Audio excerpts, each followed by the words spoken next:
Nicole, there are so many benefits to Strawmax, straw pellet bedding. I could tell you about horses. I could tell you about owners. I could tell you about the planet. What do you want next? Can we have horses, our four-legged friends? For the actual horse themselves, why am I pleased if the person minding me has chosen Strawmax? Let me tell you, Nicole. Firstly, it's not dusty. So there's virtually no dust when you take a straw pellet bedding option, which is obviously great in the longer term for a horse. Secondly, as a horse, one thing I would love is a nice fluffy bed. And what the straw pellet bedding option allows you to do is fluff up the beds a lot easier than if you're going with another option. It stays fairly dry because the straw base will absorb moisture very well. And lastly, it's not smelly. So, not smelly, dry, fluffy, and clean. No dust. Nobody wants a smelly bed. And there are no nasties in it as well because it is NOPS accredited. So you're not going to be, taking in anything that you shouldn't be taking in. That's what we mean there is it passes all the tests for the drugs. Yes, basically. You're not going to have a surprise when you get drug tested someday. Naturally occurring prohibited substances. There you go, listeners. Got it out. It's passed the test. NOPS accredited. So all things considered, happy horses, clean horses, and fluffy beds. That smell beautiful. Correct.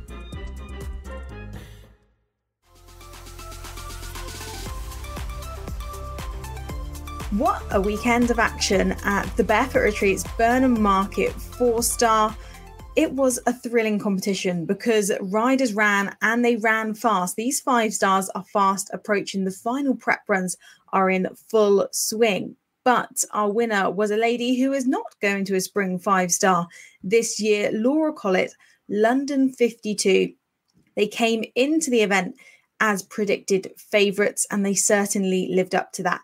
A record dressage score at Burnham Market 4-star of 19.8 from the pair. And in true Laura and London fashion, they went on to finish on it. So again, another record finishing score for Burnham Market at that 4-star level. 19.8 was their finishing score. Weren't they just absolutely fantastic this weekend, Catherine? They were, yes. Well done, Laura. She's well and truly thrown the Olympic selection gauntlet down and in very eye-catching, impressive fashion. 19.8 finishing score. That's quite some achievement, isn't it? Predicted before in our preview show that this would be a Laura Collett, Oliver Townend head-to-head, and it was. And Laura came out on top. It really was quite the battle. And you're right, all these riders not only got that 5-star fast approaching, but Laura, as of many, doesn't. So they don't have a 5-star. So their eyes very much on the Olympics. And there are a few people taking that 4-star route. Laura has done a very good job so far, indeed, in the start of 2024. I think she was 5th at Thorsby and now taking the win here at Burnham Market. And you're right. We talked about that battle between Laura and Oliver on the way in to Burnham Market, and it certainly was a battle indeed, because close behind in second, Cooley Rosalent and Oliver Townend, 23.4, another one to finish on their dressage score. It's great to see these riders running fast and well at Burnham Market because the weather was amazing and the ground must have been superb, and this would set Oliver and Cooley Rosalent up beautifully for Kentucky, wouldn't it, Catherine? Exactly. She looked fantastic. She's obviously much younger and less experienced than London 52. And this was really, really gratifying that she produced such a good dressage mark, second after dressage to London. They should go to Kentucky full of confidence, having had a slightly disappointing sort of 30-ish dressage mark at Thorsby when things didn't go right for them in the warm-up and on the ground, and she was rather overexcited. But Cooley Rosalent, who's such a lovely, exciting mare, certainly, did more than mix it with the more experienced horses. She beat all of them apart from the great London 52. So she'll get on a plane now, shortly, I think, in a few days' time, and go to Kentucky. Whereas London 52 gets to put his toes up. I'm not actually sure where he's running next. I think Bicton was on the cards, so they've got a bit of a break before Bicton. So yeah, he can certainly have a little rest before. I think it was Bicton, and then Lemoulen was their next big ones that they're aiming for. Yes, but Laura having a great weekend for her because both of her badminton rides, Hester and Bling, went very well. Bling, the sort of slight steering issues that Bling had at Thorsby were well and truly sorted out. So I think that Laura will be very pleased with all her efforts this weekend. But another person, obviously in third, our very own Kitty King, who is also, I think, going the 4-star short route to potential Olympic selection. She would be delighted with Vanjali Biats, another one to finish on their dressage score of 26.1. It was so competitive, that top three. And we talked about it being a battle between those three on our preview show. And it certainly was. And I think that it really starts to excite me for the Olympics, because it must be horrible to be a British rider, don't get me wrong, but there's a lot of excitement as to who is going and lots of speculation, because just as you think you have an idea as to who you think would be on the team, another event happens and then there's more super scores produced. And between these three, it is a real battle. And we're saying these three at the moment, but then we're yet to have Kentucky very fast approaching. You have the likes of Tom McEwen out there. It's all to play for, isn't it, Catherine? Absolutely. And there may be people that we haven't even particularly thought of as being in that very top group who really impressed this spring. Yeah, well, look, it's really difficult being a top British rider, because we know that there are, at least half a dozen, if not more, riders who, if they rode for pretty much any other nation in the world, would be on team after team after team. And that says so much for British eventers, British riding, British horses, but it's tough to get there. Because, there we go. In fourth, Emily King, Volmi Biats, following up their Thorsby win with another very impressive effort. Only 1.6 time penalties across country for fourth. Most places that result, that finishing score of 27 in a highly competitive, sort of however many 80 plus runner 4-star would be enough to win. They'll be putting their hands up going, don't forget about us. Although I shall be very interested to see how they go at badminton as well. Yeah, the pair had another super run. They were leading the dressage for quite some time, actually. But you're right, speaking of badminton, because actually after their Thorsby win, they moved right up the prediction centre. We reran the badminton prediction centre, and they moved up to our fourth favourite of an 8% win chance. But actually, they're just behind Oliver Townend, Cooley, Rosalent, who we hope will be heading on a plane to Kentucky very shortly. So technically, they move up to third. And what an exciting time for this pair going into badminton with two very, very good prep runs under them belt, feeling ever more confident. I think one to seriously keep an eye on as they head into badminton. Yes, absolutely. I mean, I was delighted to see them run so quickly again this weekend. And, what very much well done to Alec Lahore and the Musketeer team, because, yes, the weather was on their side for once this weekend, but they clearly produced great ground, good courses. Not entirely straightforward cross-country courses. There were plenty of people caught out. That sort of what we used to call a coffin. We're not allowed to call a coffin anymore. At fence 7, the rail to skinny little ditch to turn to sort of medal affair down on the bottom hedge. That caught plenty of people out. And, it's always the case that the best horses and riders, the most experienced horses and riders made everything look pretty easy. But I thought it looked a very decent course for the level and for the time of year and given what's happened this spring.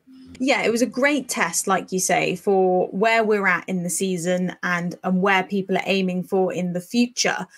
And in fifth place, a lady we want to mention who has had an incredible comeback from a very bad fall last year.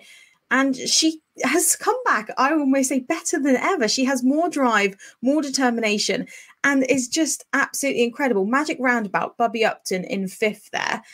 And I'm so excited to see this combination because I know that she was really gearing up for Burley at the back end of last year, and she had her fall just before Burley, so couldn't take Magic Roundabout or Cola there. And he strikes me as a what's going to be a proper little 5-star horse. And I think that they're setting themselves up for hopefully a very good Badminton. Yes, well, they've proved it at the level below. I mean, one thing Bubby has never lacked is drive and determination. You know, she had that terrible fall and she's worked extremely hard to get herself physically, and I should imagine mentally right from that as well. But she's proved it in spades this spring. She's absolutely flying. Yeah, because I think she also picked up a second place with It's Cooley time in the 3-star as well. She's just come back with a bang, you know. Some people might like to ease themselves back in. Bubby Upton, no, she's straight back in and meaning business. Yeah. And actually, Gaspard Maksud, he's, funnily enough, you think of this as one of the quicker horses anywhere. And they had 2.8 time penalties, which is obviously not very many at all. Zara goes at the second, but they were possibly one I thought might get the time.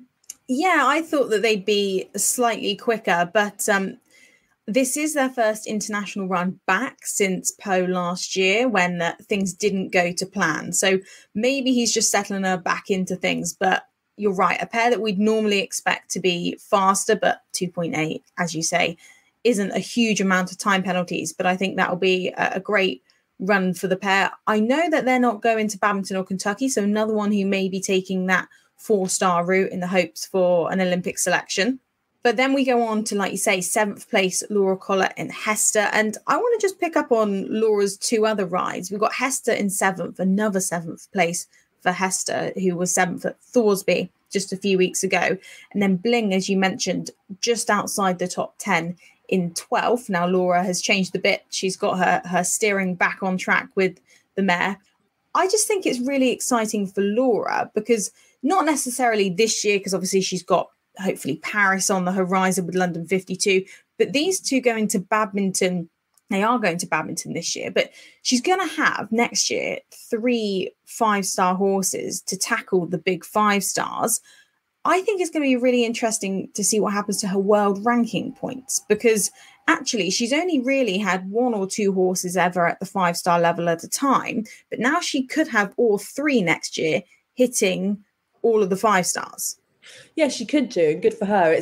It's so essential, isn't it, for... You can never rest on your laurels, and not that anyone ever means to rest on their laurels, but it can be really hard once you've got a very, very top horse to keep the flow of horsepower coming through. And as you say, it's excellent to see that Laura's got 2 exciting horses here. Both need to improve their dressage, particularly probably Bling. I don't know, perhaps Hester has more chance of getting lower marks in the future. Not sure, but Laura's actually, obviously pretty good on the flat to underplay things somewhat. So we should be interested to see what improvements she can make on that first phase score.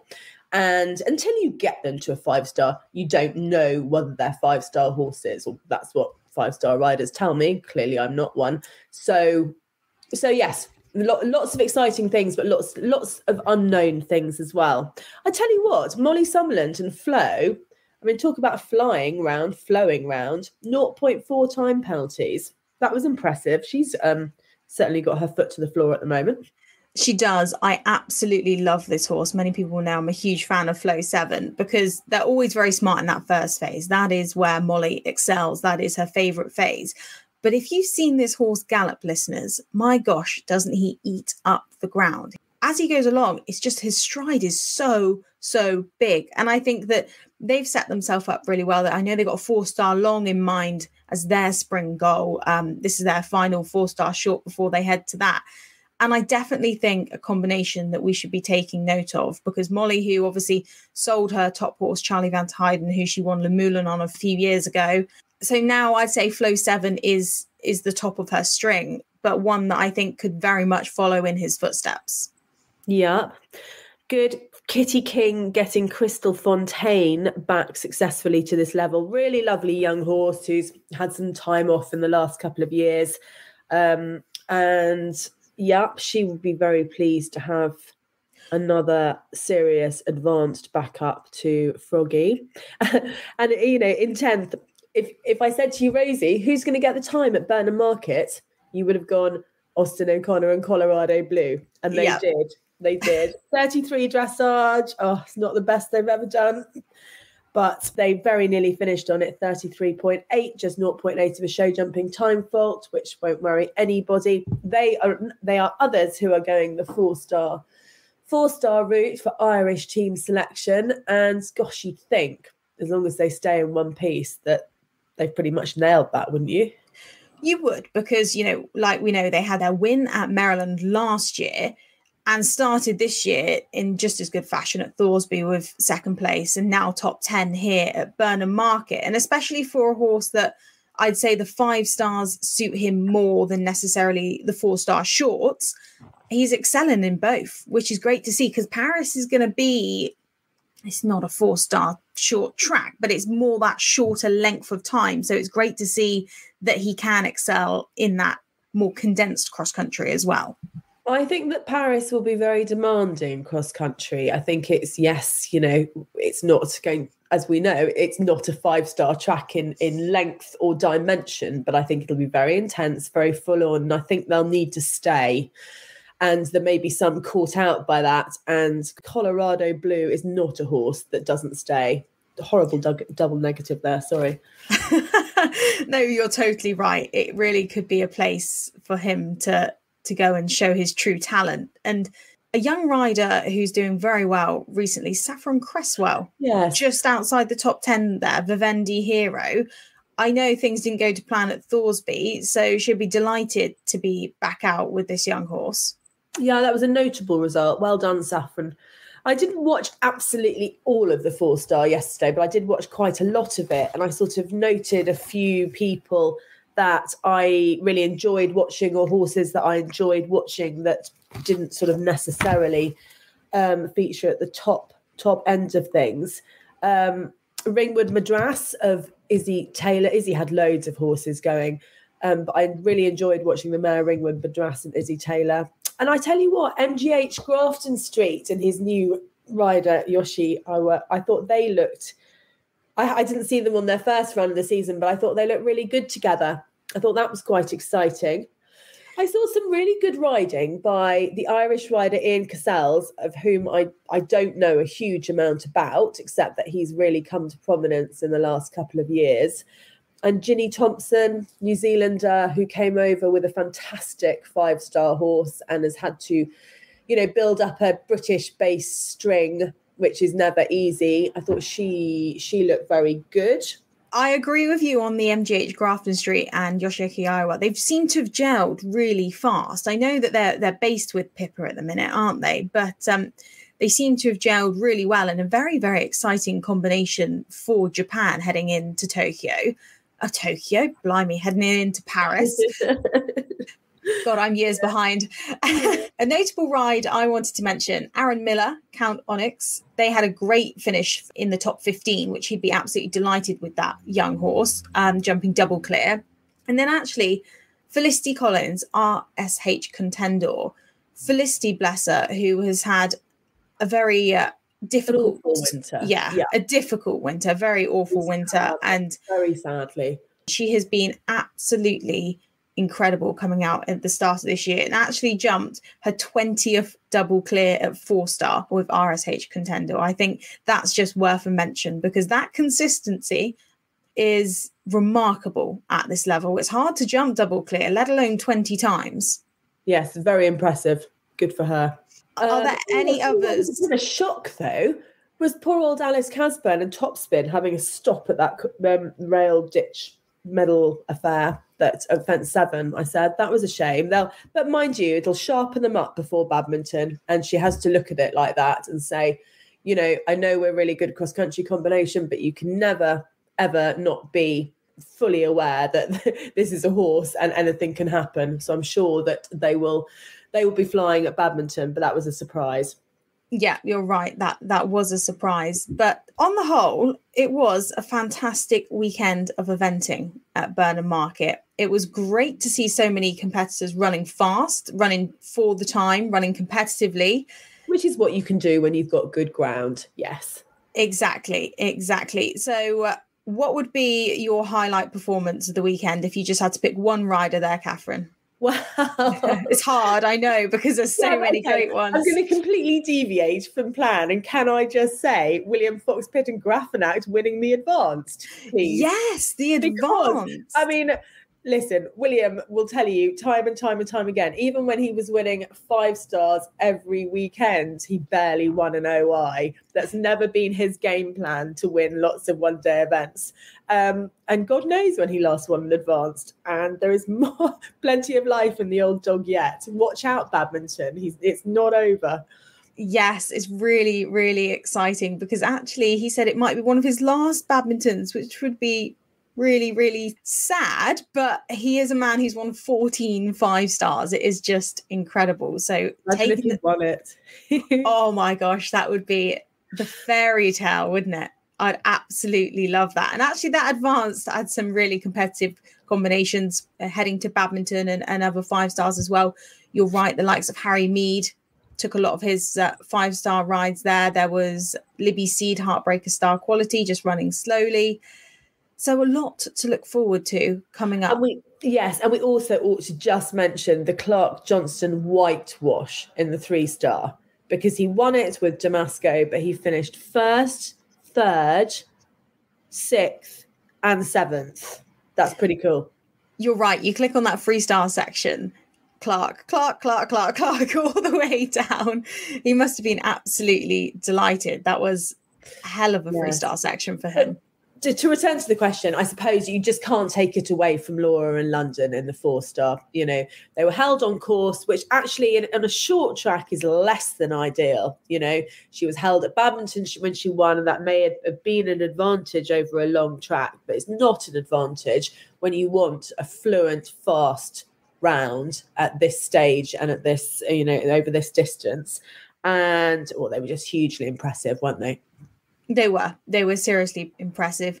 Again, setting that record dressage score and the record finishing score at Burnham Market in the 4-star level. They just like setting records. That's just their hobby now, isn't it? Just to break every record going. Catherine, thank you so much for coming on and reviewing all the action with me. It's been great. Actually, before we go, how was the Grand National? Oh, Aintree was great. I love Aintree. It's one of my favourite meetings of the year. I love being in Liverpool. It's a meeting that feels completely different to Cheltenham. It's more lighthearted somehow, more fun. There's sort of less pressure.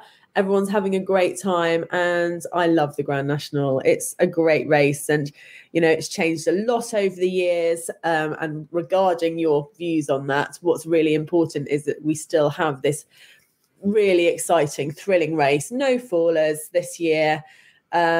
Great winner. As a little bit, you know, in racing, we have I think Willie Mullins won the Grand National this weekend, and he is actually aiming for the British trainers title, despite being an Irish-based trainer, and he's only had, you know, 30 plus runners in Britain, and I think that's fantastic. I think, like all sport, we should reward and seek excellence, and he is truly excellent. Actually, his wife Jackie was an English event rider back in the day. I didn't know that. We obviously know that Sam Watson has been involved with the Willie Mullins team on and off for years.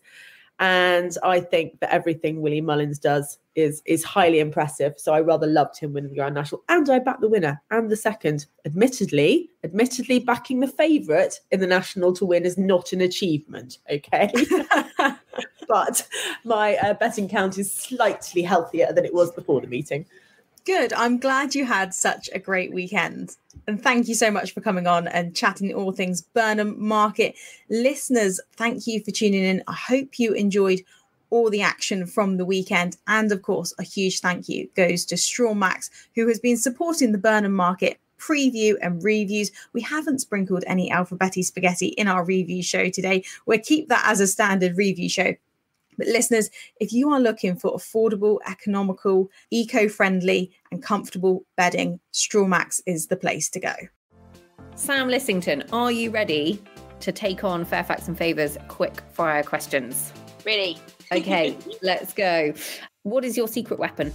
Probably bravery, and that sometimes merges into stupidity, but we'll call it bravery. What Fairfax and Favour item is your go-to when you go out for dinner?